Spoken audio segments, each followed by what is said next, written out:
Shalom Bapak Ibu yang terkasih dalam Tuhan. Shalom. Bapak Ibu, coba lihat kiri kanannya, apakah ada hal yang baru yang tampak dari orang yang berada di kiri atau di kanannya? Atau mungkin kalau kita lihat ke kiri, biasanya ada orang di sini. Biasanya ibu ini. Di kanan, biasanya bapak ini. Duduknya di sebelah pojok kiri bawah.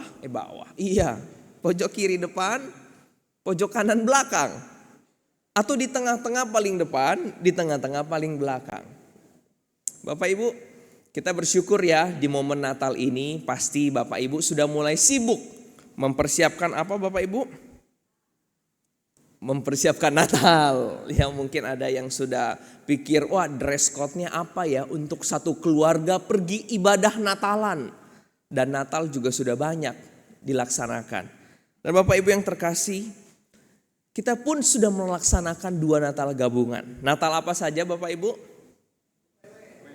UPW. Usia indah, pria dan wanita. Baru apa lagi Bapak Ibu?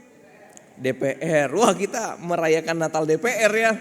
Ini akronim Bapak Ibu. Dewasa, pemuda, remaja. Bapak Ibu yang terkasih, pertanyaannya, apakah yang sudah kita rasakan bulan Natal ini sekalipun Natal sudah mulai kita laksanakan? Mungkin kita sudah melangsungkan kegiatan-kegiatan Natal. Ada yang mengikuti Natal di gereja, Natal keluarga, Natal di kantor, Natal di komunitasnya di luar atau di pelayanannya, atau di masa raya Natal ini. Kita pun ketika datang, kita memiliki suatu perasaan harapan kepada Tuhan yang sampai hari ini belum dijawab sama Tuhan. Mungkin di saat yang bersamaan ada sukacita menyambut Natal. Dan di waktu yang bersamaan juga ada harapan yang senantiasa kita sampaikan kepada Tuhan. Tuhan, semoga di Natal tahun ini bla bla bla bla. Kita pasti ada harapan semuanya Bapak Ibu yang terkasih. Tetapi sebagaimana tema yang akan kita bahas hari ini berbicara tentang dipelihara oleh kasih karunia Allah. Bapak Ibu yang terkasih, tahun lalu kita semua sudah mengakhiri tahun bersama-sama ya Bapak Ibu, amin. Dengan damai sejahtera dari Tuhan. Kalau tahun lalu kita gak lewatin, Bapak Ibu kita tahun ini gak ada dong, begitu ya. Tetapi tahun lalu sudah berlewat, sudah berlalu. Tahun ini sebentar lagi berlalu. Mari kita ingat kembali pemeliharaan Allah bagi kita. Di dalam kasih karunia-Nya yang sudah menyelamatkan, menuntun, memampukan kita untuk melangkah selangkah demi selangkah. Kadang-kadang untuk berlari mungkin sudah tertatih Bapak Ibu. Tetapi Tuhan kasih kekuatan untuk kita melangkah. Sebagaimana tema yang akan kita bahas, satu landasan firman Tuhan akan kita baca secara bersama-sama atau secara responsoria dari Titus. Titus pasal yang kedua,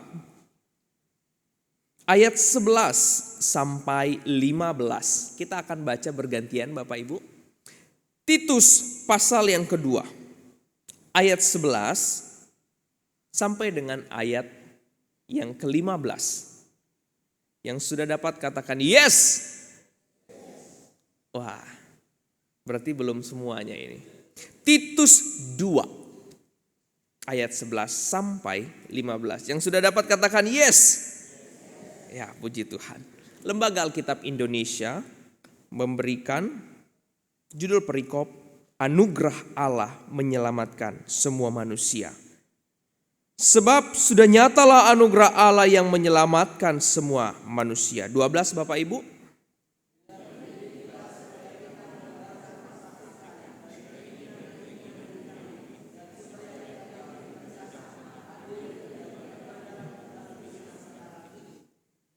Dengan menantikan penggenapan pengharapan kita yang penuh berkat dan penampakan kemuliaan Allah yang maha besar dan juru selamat kita Yesus Kristus,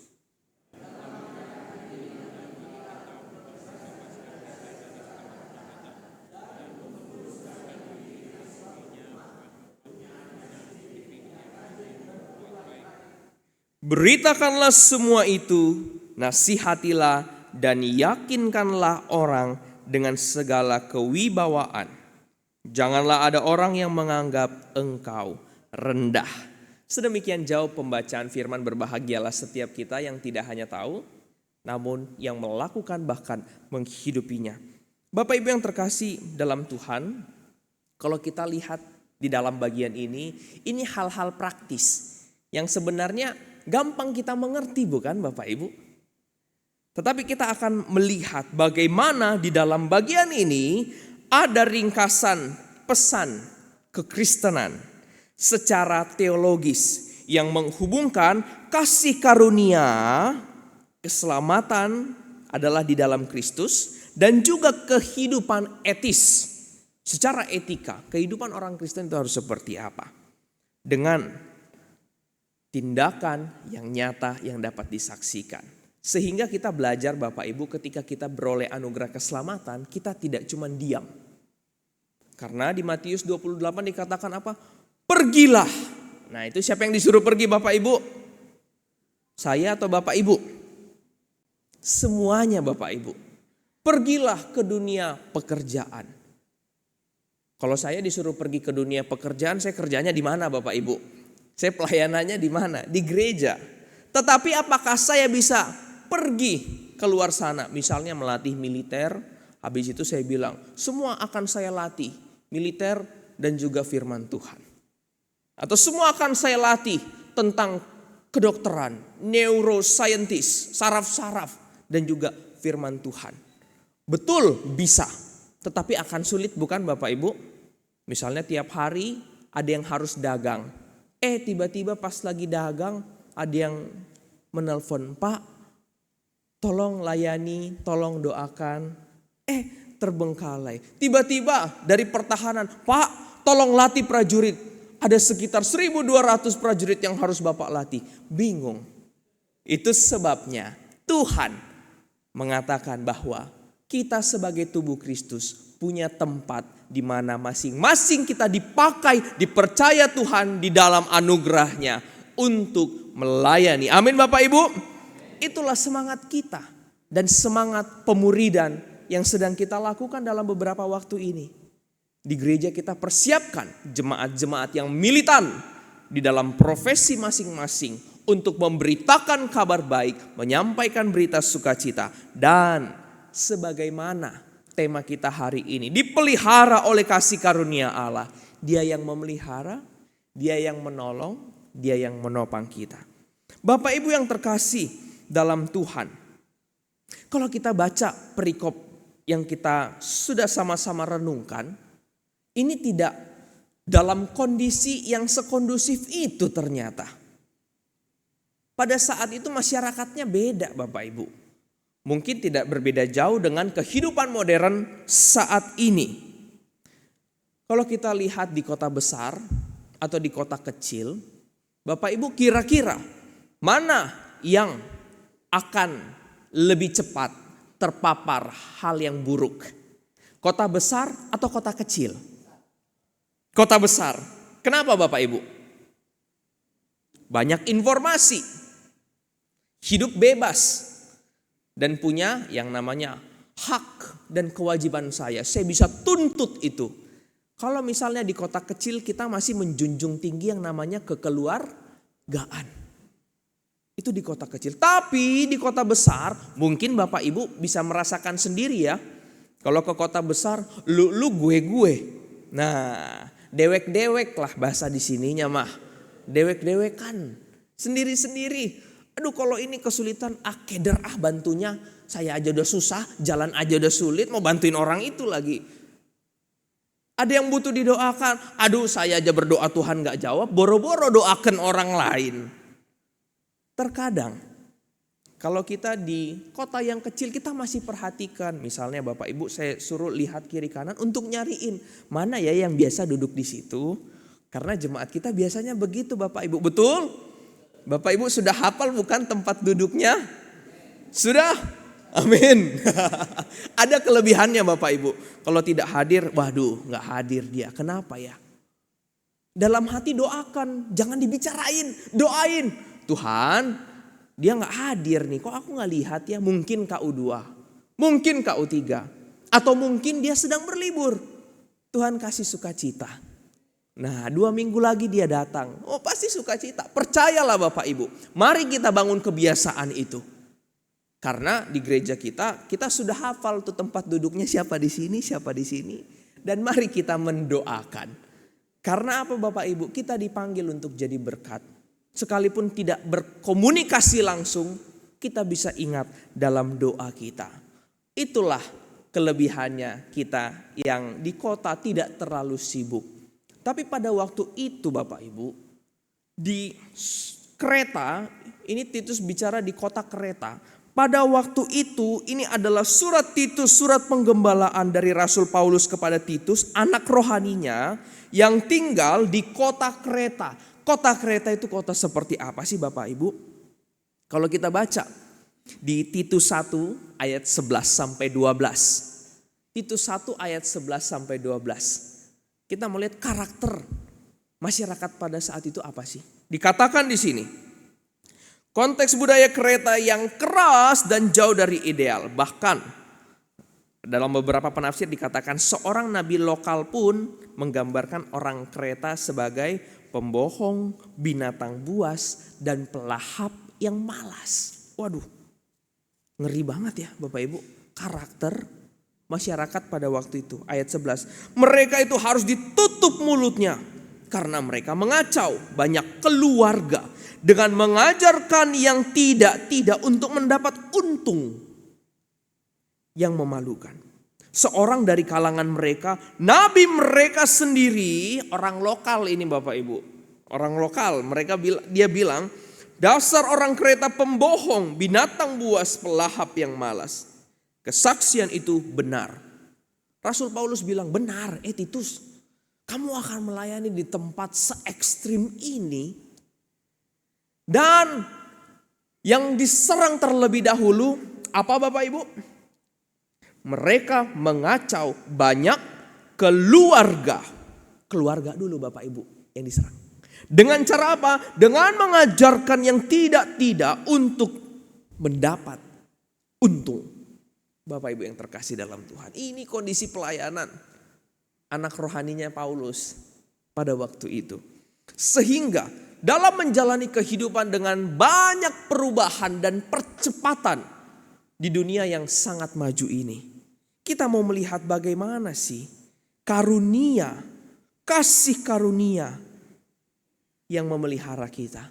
Temanya tadi dipelihara oleh kasih karunia. Bagaimana sih kasih karunia itu memelihara kita? Yang pertama Bapak Ibu, kalau di ayat 11 kita baca, Paulus memulai dengan pernyataan monumental. Apa itu artinya? Ini statement. Dia katakan kasih karunia Allah sudah nyata.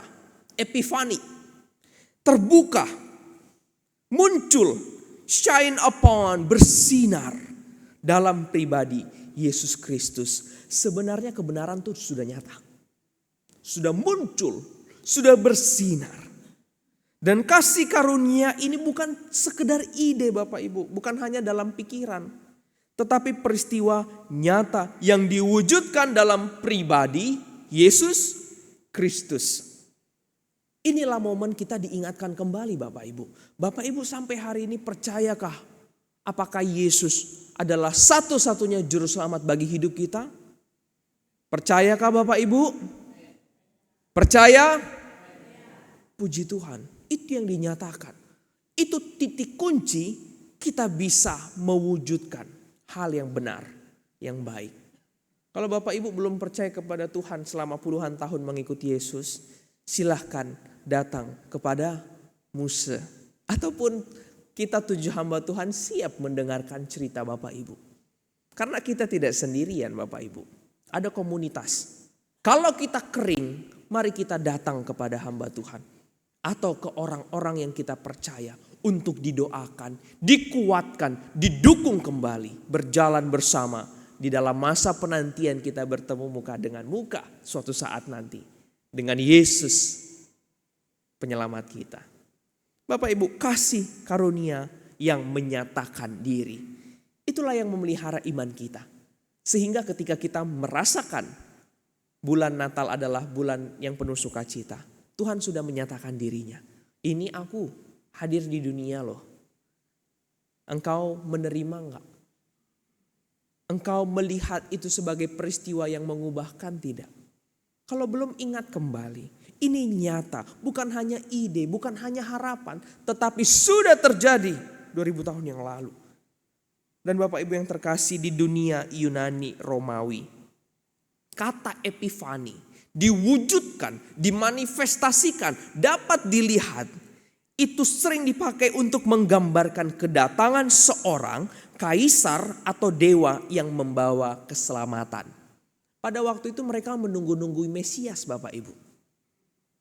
Dalam bahasa Yunaninya dipakai kata epifani, sudah dibukakan, sudah bersinar, sudah bercahaya. Sebenarnya orang harusnya tahu pada saat itu, inilah Mesias yang menyelamatkan. Bapak Ibu, Paulus mengambil istilah itu dan menerapkannya pada Yesus. Ini menyatakan bahwa keselamatan itu adalah untuk semua orang yang dipilih. Siapa orang yang dipilih? Yang mau terbuka untuk kebenaran, percaya, setia sampai akhir. Di kota di mana kebenaran seringkali relatif, Bapak Ibu, dan keselamatan dicari dalam pangkat, harta, atau popularitas, kabar baiknya, juru selamat sejati sudah datang. Solusi akhir atas masalah manusia bukan self-help. Bagaimana aku bisa menolong diriku, memperlengkapi diriku, bahkan menyelamatkan diriku. Tidak, Bapak Ibu. Tetapi solusi atau jawaban hidup kita adalah pribadi yang telah menyatakan diri. Kalau Paulus bilang pada waktu itu Tuhan yang menyelamatkan. Dan kalau di momen Natal ini, siapa yang menyatakan diri Bapak Ibu? Yesus Kristus melalui kelahirannya, kesederhanaannya hadir di dunia. Bapak Ibu yang terkasih, kasih karunia yang menyatakan diri. Itulah bentuk pemeliharaan Tuhan atas diri kita. Yang selanjutnya Bapak Ibu yang terkasih, bagian yang kedua di ayat 12. Dipelihara oleh kasih karunia. Kasih karunia yang seperti apa? Kasih karunia yang mendidik. Bapak Ibu tahu gak arti kata mendidik ini apa? Pasti tahu. Karena anak kita pasti kita dukung secara pendidikan. Dibentuk. Ini artinya inti transformasi, didikan. Ini intinya Bapak Ibu. Kenapa? Karena kasih karunia yang menyelamatkan itu sekaligus menjadi guru yang melatih kita. Nah, kata yang dipakai ini guru Bapak Ibu. Yang melatih kita. Bahasa Yunaninya ini artinya training dan instructing. Apa artinya itu? Train, melatih. Dan instructing, memberikan instruksi. Kata ini menggambarkan ada proses pendidikan atau disiplin seperti seorang ayah yang mendidik anaknya. Bapak Ibu yang terkasih dalam Tuhan, kalau saya lihat di sini banyak di antara Bapak Ibu yang sudah punya anak ya, ataupun mungkin belum punya anak tapi dipercaya untuk mendidik melalui pelayanan menjadi guru sekolah minggu. Itu salah satu tugas mendidik. Bapak Ibu yang terkasih dalam Tuhan, mendidik gampang atau susah? Susah. Kenapa? Harus terus-menerus. Diajarin sekali, dididik sekali, bulan depan masih ingat enggak? Lupa. Kebiasaan begitu ya. Misalnya kalau kita ngajar di sekolah minggu. Anak-anak, Lause kemarin sudah ajarkan minggu lalu tentang apa? Tentang Tuhan Yesus. Iya benar. Setiap minggu kita belajar tentang Tuhan Yesus. Tetapi Tuhan Yesus mau kita ngapain? Kadang-kadang lupa. Pendidikan ini adalah suatu proses Bapak Ibu. Dipelihara oleh kasih karunia Allah. Berarti kasih karunia itu yang senantiasa mendidik, menegur, memperlengkapi, memperbaiki, mendukung, menjaga, dan juga menuntun kita kepada kebenaran yang sejati. Kalau saya tulis di sini Bapak Ibu, kasih karunia adalah guru yang aktif. Dia selalu mengajari kita, mengingatkan kita, menegur kita. Dan Bapak Ibu, prosesnya ini memiliki dua sisi. Yang pertama, meninggalkan kefasikan. Dan yang kedua, menghidupi dengan bijaksana. Bagaimana kasih karunia itu menolong kita? Yang pertama itu membantu kita meninggalkan kefasikan. Kefasikan, apa itu kefasikan? Sikap yang tidak takut akan Allah atau keinginan duniawi yang berpusat kepada diri sendiri. Bapak Ibu, kalau kita bahas tentang keinginan duniawi pasti cukup abstrak ya, banyak sekali. Tetapi saat ini apakah yang paling mendominasi untuk kita kejar, kita lakukan, bahkan kita mau melakukan cara apapun untuk mendapatkannya? Ketika kita berpikir, memiliki tindakan, menghalalkan segala cara untuk kepentingan diri kita, itulah keinginan duniawi. Kalau seperti saya Bapak Ibu misalnya, nanti pulang gereja, saya mau makan enak ada kepiting atau sushi atau daging steak atau apalagi ya Bapak Ibu yang baru di kota Cirebon. Wah, banyak yang baru ya. Tapi Bapak Ibu yang terkasih, salah enggak? Enggak salah.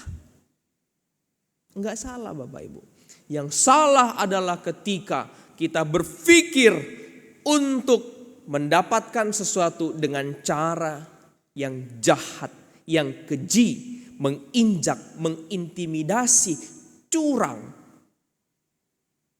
Bahkan seperti yang dikatakan di dalam Titus, masyarakat pada waktu itu, orang-orang kereta pada waktu itu pembohong, binatang buas, pelahap yang malas, rakus, jahat, suka bohong, mengintimidasi, dan malas. Bapak Ibu yang terkasih, Rasul Paulus mempersiapkan Titus untuk pelayanan di lingkungan seperti itu. Dan dia ajarkan, sampaikanlah kepada nanti orang-orang di sana, jauhilah, hindarilah, tinggalkanlah kefasikan itu. Mudah atau tidak Bapak Ibu? Kadang-kadang sulit. Karena apa? Kita dibentuk di dunia yang seperti itu. Serba cepat, serba tepat, serba banyak, serba singkat. Dan juga bagaimanapun caranya aku harus sampai di titik itu. Bapak Ibu yang terkasih, kita digerakkan oleh dunia di zaman ini yang memaksa kita untuk mencari segala sesuatu sesuai dengan kemampuan diri kita. Kita dianggap bisa, dianggap cerdas. Dan juga banyak artificial kemampuan-kemampuan pembantu yang menolong kita mengerjakan banyak hal sekarang. Bapak Ibu, AI cukup cerdas ya sekarang kalau kita lihat. Dan banyak teknologi yang sudah menggunakan AI. Customer service, kalau Bapak Ibu suka belanja online, yang balas-balas itu bisa AI. Tanya, hai apa kabarnya, ada yang bisa saya bantu? Kalau Anda mencari ini, silahkan ke laman yang begini. Itu contohnya. Sehingga manusia tidak diperlukan lagi untuk berkomunikasi dalam hal jual beli secara online. Tapi Bapak Ibu pertanyaannya, apakah ketika misalnya ada orang terdekat punya masalah, anak-anak, cucu bertanya sama kita, Pi, Opa, Oma, aku lagi ada pergumulan, gimana ya cara aku menghadapinya? Apakah masih ada pertanyaan seperti itu yang kita dengarkan di hari ini? Ma, Pa, di sekolah aku menghadapi teman seperti ini. Gimana ya? Untuk aku bisa ngomong jujur, berani, terbuka sama orang yang membuat aku kesal. Atau mereka sekarang sudah mulai berkomunikasi dengan GPT. Hai GPT, aku hari ini lagi kesel. Aku diganggu temanku. Aku menghadapi kecurangan. Guruku menyebalkan. Gimana ya supaya aku bisa tenang? GPT bisa jawab Bapak Ibu. Bapak Ibu punya HP, silahkan pakai AI yang ada di WhatsApp. Pakai coba. Dia akan berikan jawaban general. Tapi lupa bahwa yang memberikan damai sejahtera, sukacita, ketenangan itu hanya di dalam Yesus Kristus. Dia gak akan ingatkan itu. Kecuali Bapak Ibu ubah promnya.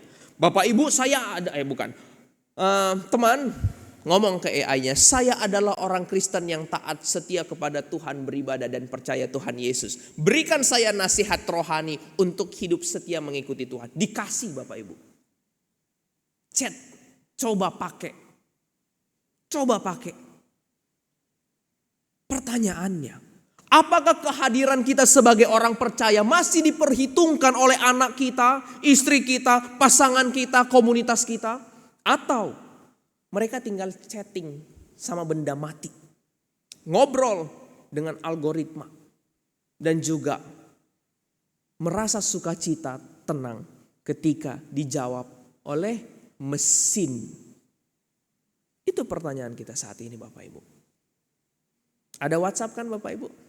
Coba ngobrol, pakai, ketik, tanya. Mereka bisa berikan sejuta jawaban.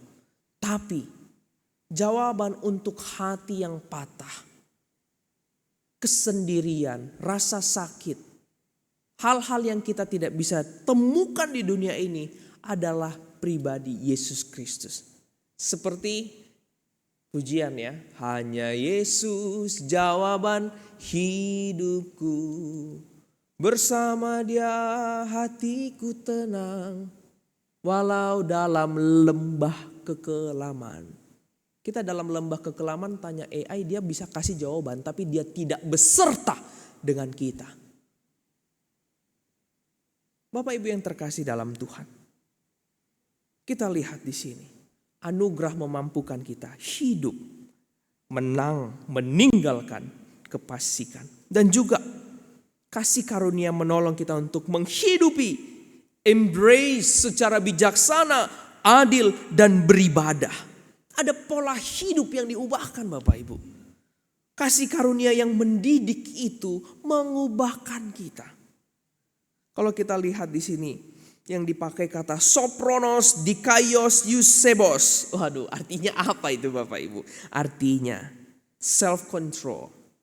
Ada penguasaan diri. Upright, berani, jujur, hidup benar, dan juga godly.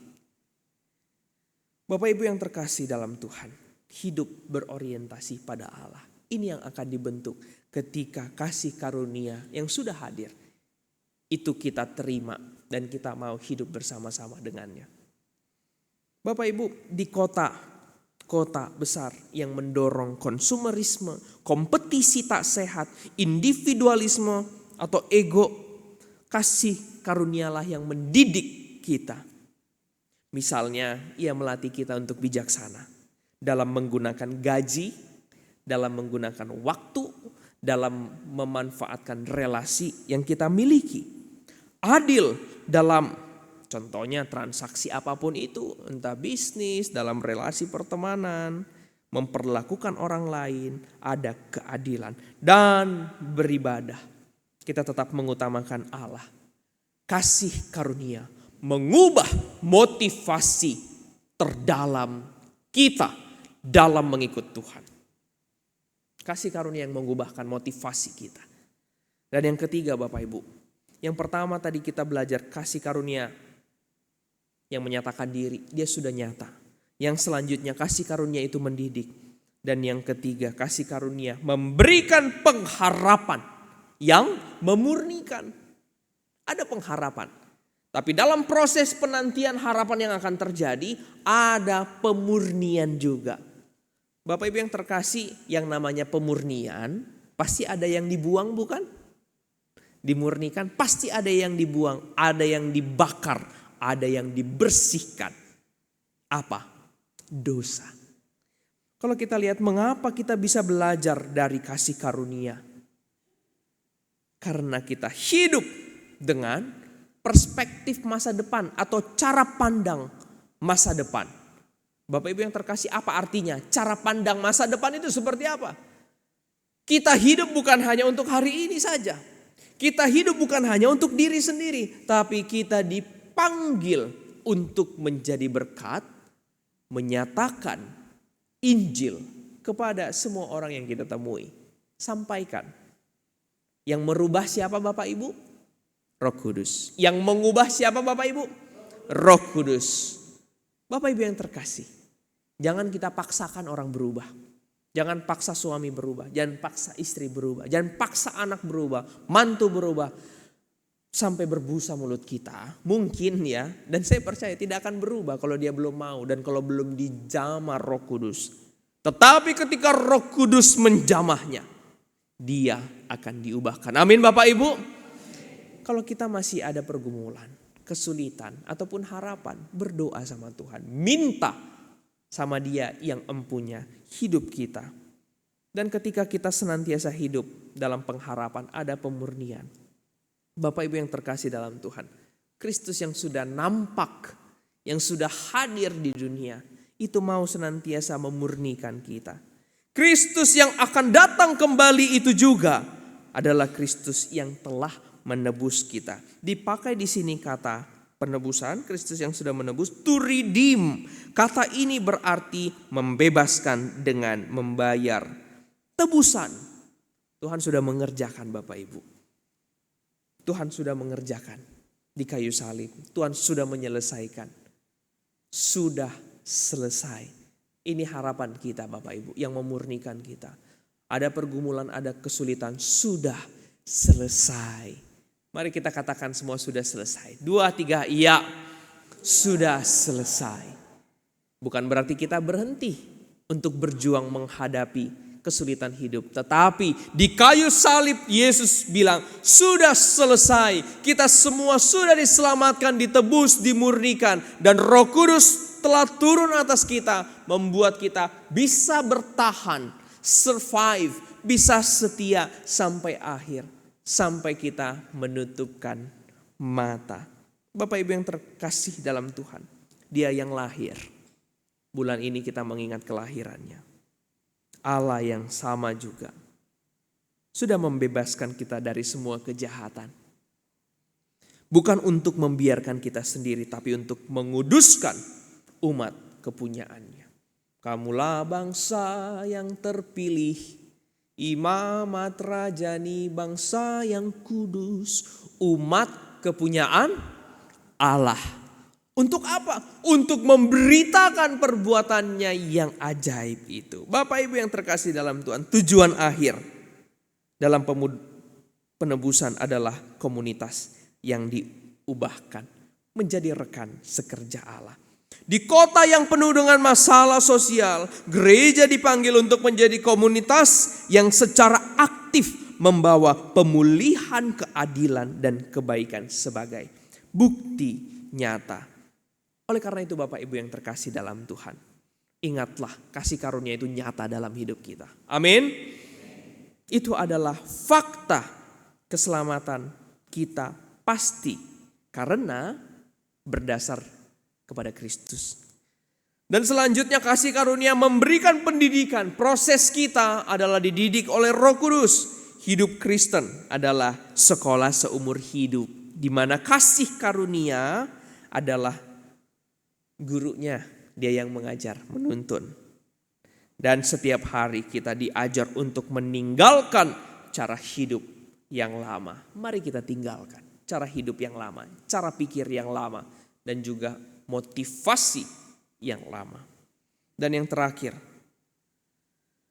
hati kita untuk setia kepada Tuhan itu berada di dalam pengharapan.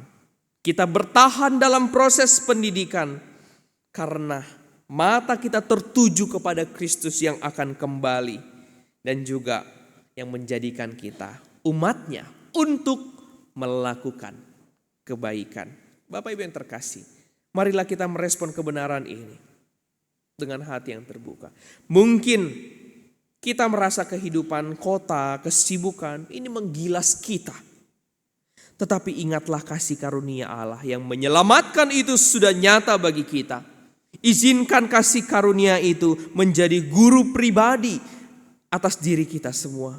Di area mana kita perlu lebih bijaksana, adil, dan beribadah. Mari kita tetap setia. Bapak Ibu, mari kita yakini dan kita hidupi dan kita percaya bahwa kita dipelihara oleh kasih karunia Allah. Saya mau kita ulang tema ini bersama-sama, dipelihara oleh kasih karunia Allah. Kita sebagai umat percaya senantiasa bersama-sama dipelihara oleh kasih karunia Allah. Mari kita bersatu dalam doa. Tuhan, kami mengucap syukur untuk kebenaran yang Tuhan nyatakan. Di tengah pergolakan dunia yang serba cepat ini, kami melihat kadang-kadang kehidupan kami pun rasa-rasanya sudah tergilas. Kami terlambat, kami tidak bisa mengikuti segala sesuatu yang berubah secepat itu. Namun Tuhan, kami melihat bahwa kehidupan kami sebagai orang yang percaya kepadamu dipelihara oleh kasih karunia.